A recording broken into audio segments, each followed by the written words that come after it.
What if the so-called Colorado ski crash is built on towns that aren't really ski towns? That's the paradox. 10 markets, 2 categories, completely different realities. But we'll expose how suburban spillovers and distance from lifts get lumped with elite, inventory-constrained resorts. Warping the story. Stay to see which group is primed for a reset and which is dealing with a mild correction, with cash-heavy buyers and limited supply keeping a floor under prices. Before we move on, please take a moment to subscribe to the channel and like the video. Number 1.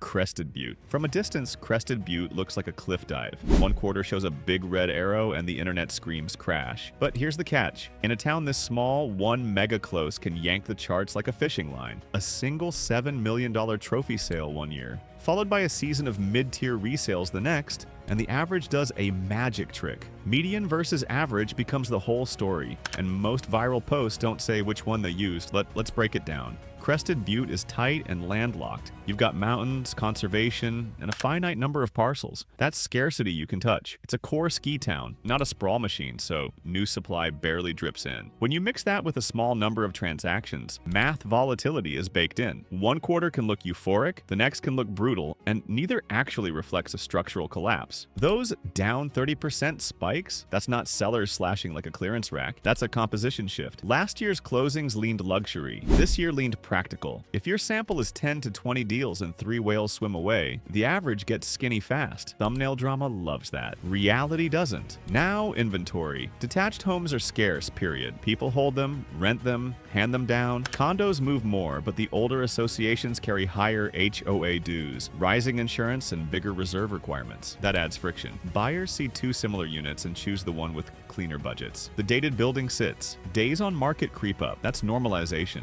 not panic selling. Think of it like judging a franchise by one playoff game. The sample is tiny, the takeaway gets loud, the truth lives in the season record. Here, the season shows more cash, fewer forced sellers. When financing costs bite, cash buyers gain leverage, but they also stabilize pricing because they don't have to dump. You get negotiation, not capitulation. The buyer mix changed too. The FOMO crowd cooled. No more buy anything with a balcony energy. Instead, selective cash buyers track utility, proximity, views, management quality, and carrying costs. They'll pass on high-dues condos with looming assessments and pounce on a tight single family with a clean roof, newer mechanicals, and walkable access. They'll ask for a modest price trim or a credit for aging windows. That's sober, not scared. So here's the thing. Crested Butte isn't free-falling. It's shaving froth. Scarcity gives a floor. Cash keeps it solid. DOM rising just shows the market breathing again after the sugar high. When you strip away the sample size circus, you see a town pricing in costs, rewarding quality, and shrugging at shock thumbnails. And that raises the real question. When the hype machine calls disaster, what happens in a place with deeper pockets and an even bigger spotlight? Number 2, Breckenridge. Everyone loves calling tops in Breck until they see the closing table. The buyer mix here isn't panicked flippers. It's capital that treats powder days like board meetings. Blue chip resort, global demand, and those slopes packed. That matters because foot traffic turns into rental nights, which turns into yield, which turns into bids that don't disappear just because a chart on TikTok has a scary slope. Viral collapse graphs make the rounds, and yeah, you'll see softening.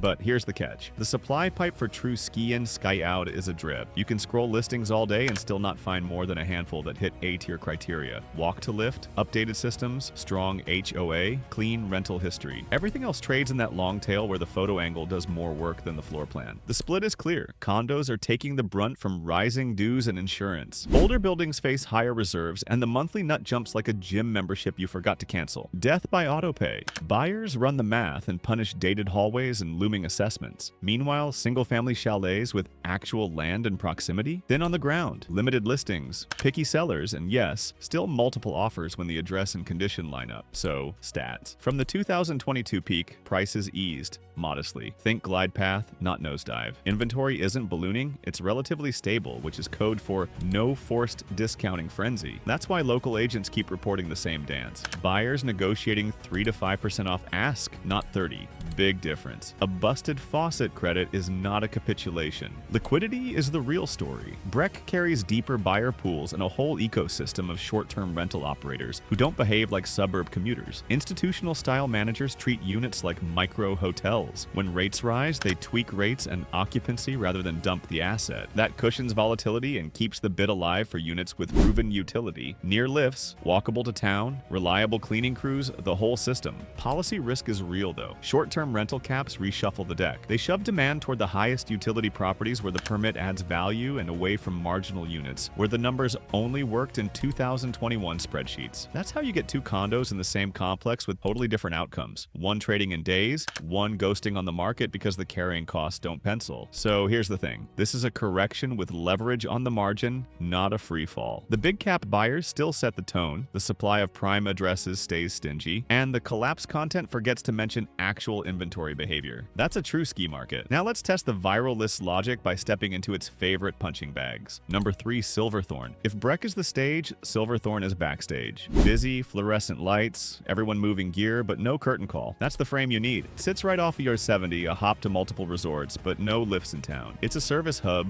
not a base village, which means the housing market runs on shift schedules and school drop-offs as much as weekend ski bags. Viral clips mash it into ski crash thumbnails and call it a day. But here's the catch. Silverthorne's fundamentals are suburban, commuter patterns in and out of Summit, new construction and steady waves. Buyers doing paycheck math on their phones. If you treat this like a luxury core, you'll miss the actual driver. Mortgage rates. Let's break it down. Builders kept feeding the pipeline with townhomes and duplexes. More doors equals fewer bidding wars. You'll see 3 nearly identical units on the same block, and guess what? The one with the garage door color you like doesn't get 20 offers anymore. Added supply stretches out time on market and hands buyers leverage they didn't have in 2021. Affordability is rate math here. A 7% mortgage isn't a headline. It's a monthly payment that feels like a second car. Cash isn't king in this pocket. Financing is. You'll meet buyers adjusting their max price in real time because the note jumped $200 since their last pre-approval. That rate sensitivity turns maybe buyers into let's wait buyers fast. Local chatter hits different too. People talk traffic more than powder, Target runs, Costco missions, and whether the exit backs up before 4 p.m. Sounds boring, but that's the operating system. If the commute to Dillon Ridge is how you measure convenience, you're not paying a lift premium. You're pricing a grocery loop. Inventory shows the split. Listings climb faster than in true resort cores, especially on newer townhomes where sellers are offering concessions again. Rate buy-downs, appliance packages, closing cost help. That's the playbook of a suburban reset, not distressed selling. It tells you builders want velocity, and resale sellers have to compete with the incentives next door. Short-term rental rules also land differently. STR isn't the heartbeat here like it is in base villages. Returns pencil more like a Denver satellite. Weekend-driven, car-dependent, and sensitive to cleaning fees and HOA rules. When the ROI reads like a long spreadsheet instead of a simple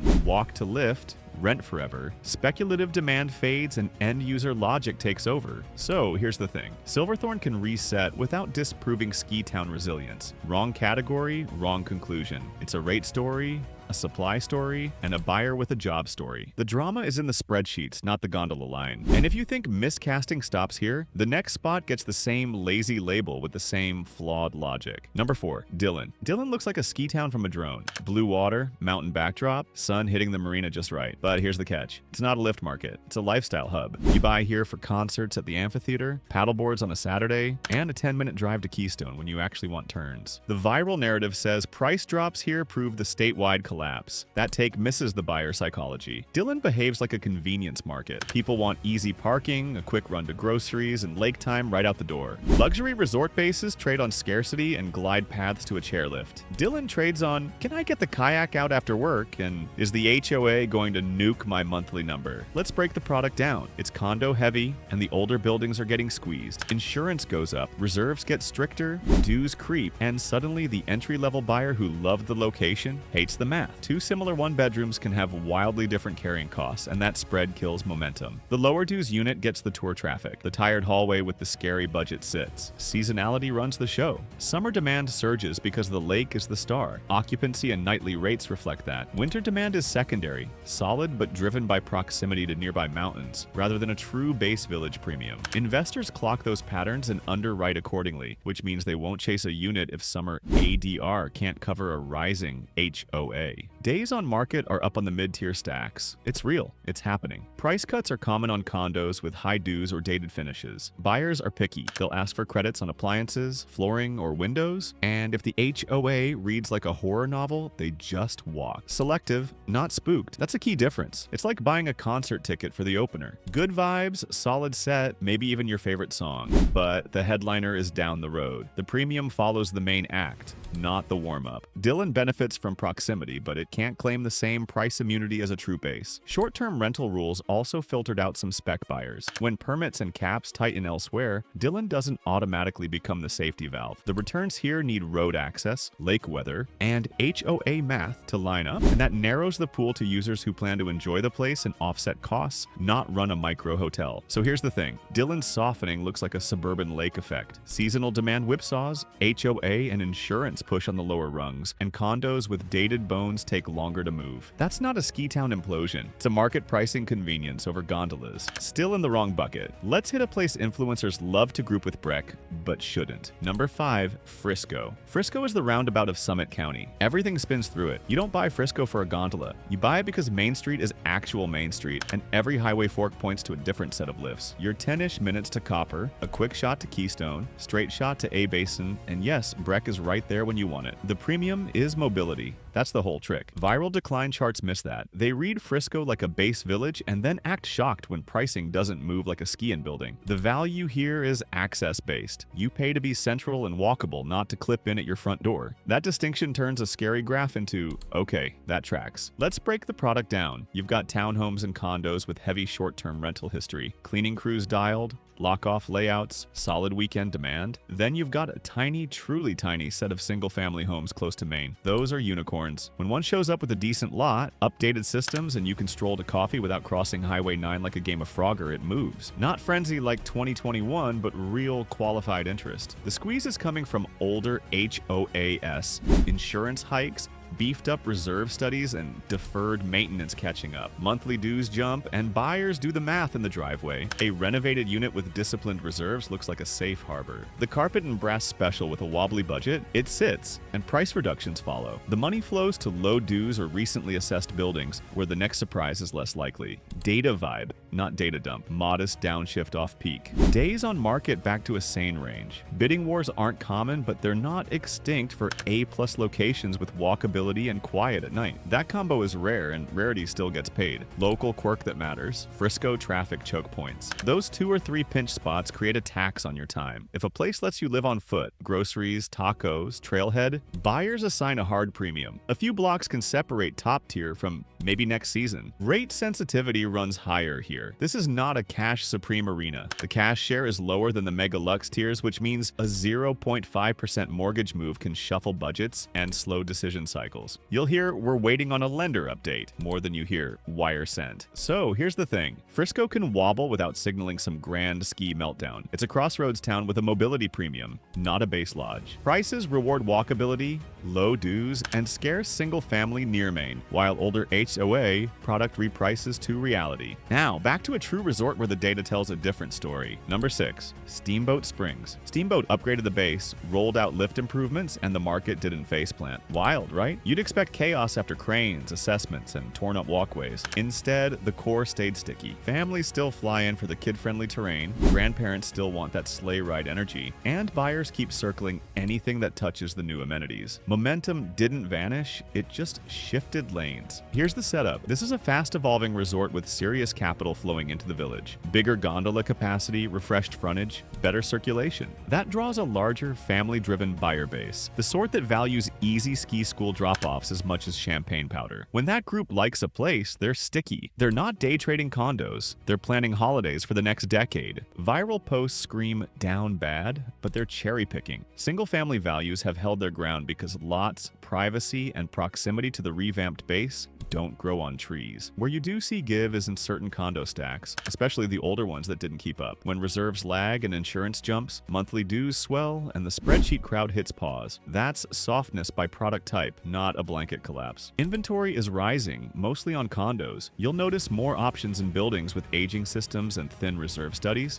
Those sellers meet more pushback. Buyers ask for credits, and the DOM stretches. Meanwhile, the refreshed or well-managed buildings keep their audience. The spread widens between good governance and deferred maintenance. Look at broad gauges like Zillow or the Colorado Association of Realtors and you see it. Home prices show steady strength while the condo segment is normalizing. That's the tell. Detached holds, certain attached reprice. It maps to how people actually use the resort. On the ground, cash buyers still hunt for walk-to-lift units and anything that leverages the new base. They move fast on A-tier locations. Financing buyers go hard on negotiation for dated product, older kitchens, low reserves, fuzzy disclosure on upcoming projects. They're not scared. They're disciplined. Think of it like upgrading your phone. The flagship with the new chip holds value. The last gen model drops when the shiny one lands. Same brand, different curve. Steamboat just launched the flagship base, so legacy hardware is repricing. Short-term rental rules and fresh project assessments are steering demand to newer, better managed properties. Permits with strong cleaning operations and proven bookings add tangible value.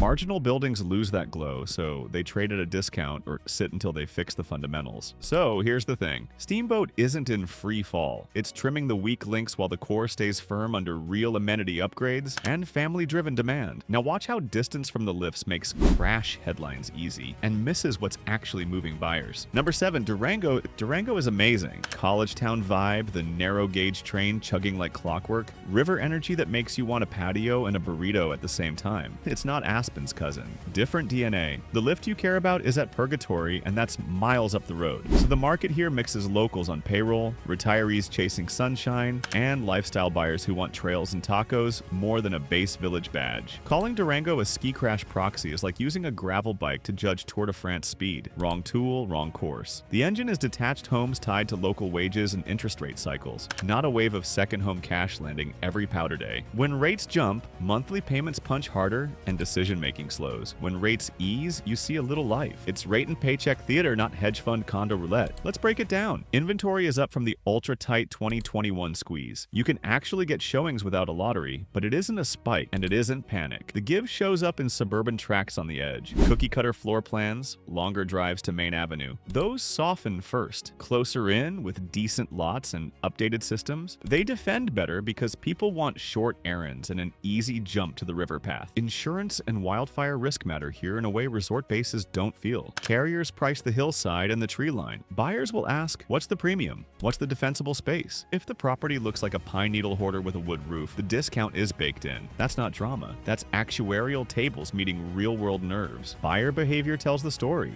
More inspection credits, roofs, sewer scopes, radon mitigation, line items, not deal killers. Marketing time stretch, especially for houses well outside the core. Week 1 used to be make or break, now it's week 4, week 6, and then a price trim to restart the clock. It's real, it's happening. Condo and STR, not the Durango engine. Sure, there's some, but the heartbeat is downtown walkability and school districts. Parents track bell schedules, not chairlift queues. A townhome that lets you walk to coffee, the river, and a decent grocery will outrun a bigger house that adds a 20-minute round trip to everything. The premium attaches to daily life, not weekend yield. So here's the thing. Durango can cool while ski core markets do their own thing. Parallel track, different drivers. Rates nudge budgets. Insurance shapes bids, and the property's farthest from the action reprice first. That's a reset grounded in local life, not proof of a statewide faceplant. And if we go even farther out, the narrative breaks faster. Number 8, Bayfield. Bayfield is the overflow lot for Durango budgets, and overflow lots empty first. That's the whole vibe. Families land here because the prices don't feel like a nosebleed. The schools are solid, and you can still snag a yard without auction energy. Commute in, tuck the car in the driveway, weekend at the lake. It's wholesome. It's also rate sensitive to a fault. Viral lists blast Bayfield for sharper percentage drops and act like that means a ski collapse. Wrong category. This is a bedroom community. The demand runs on paychecks and mortgages, not on chairlift selfies. When rates jump, the monthly payment jumps, and buyers retreat. When builders add a few phases at once, bidding wars die, and the market looks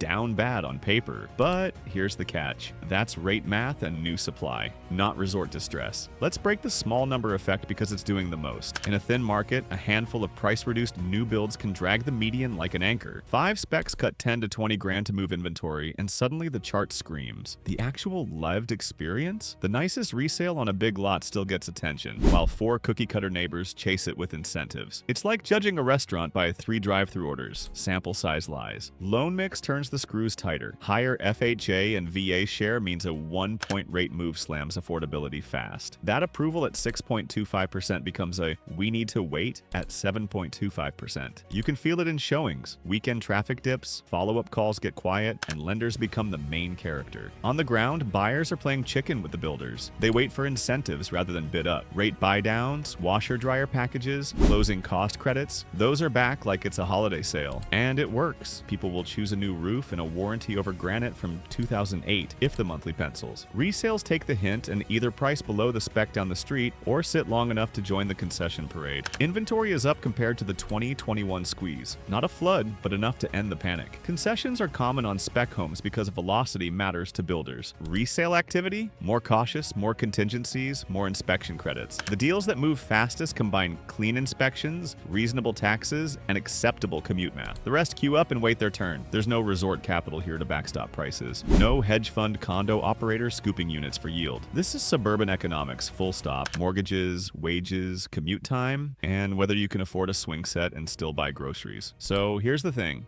Bayfield's reset is real. It just doesn't say a word about lift-adjacent valuations. Different game, different rules. Now a wild card, a Vail Valley address that's not a base village. Number 9, Edwards. Edwards is where Vail money sleeps when it doesn't need ski in. That's the whole angle. You get the river corridor, schools people brag about at pickup, a legit town center, and grocery runs that don't feel like logistics. But here's the catch. This is not the gondola block, so judging it by chairlift comps produces loud, wrong takes. Viral feeds love to scream crash, then plug Edwards into a ski course spreadsheet. Different comps. Family life, golf, doctor's offices, and soccer fields set the tone here. You buy because weekday life is smooth and weekend mountain time is a short drive, not because you're clicking into skis at the back door. When the lens shifts, the pricing story makes sense. Let's break the product. Townhomes and single-family homes dominate, with HOAS all over the map. One subdivision has tight reserves and clean common areas. The next has deferred landscaping and surprise assessments. That variability matters. Older condo buildings get the worst of it. Insurance creep and beefed-up reserves push dues higher, and buyers punish that with lower offers or a hard pass. The monthly number rules decisions. Data mood, not a stat dump. The median has softened off the peak. Inventory has stepped up from the famine days. But high-end single-family still trades when the lot lines up. Sun, river peaks, usable yard, and finishes that don't scream 2009. Those homes don't sit if they're priced where the comps live. They move to buyers who plan to stay a while and care about the school calendar more than ski week. Buyer behavior shifted. More contingent offers, finance approvals that actually matter again, and fewer waive everything bids. Cash didn't disappear, it just got picky. Cash now wants the cleaner,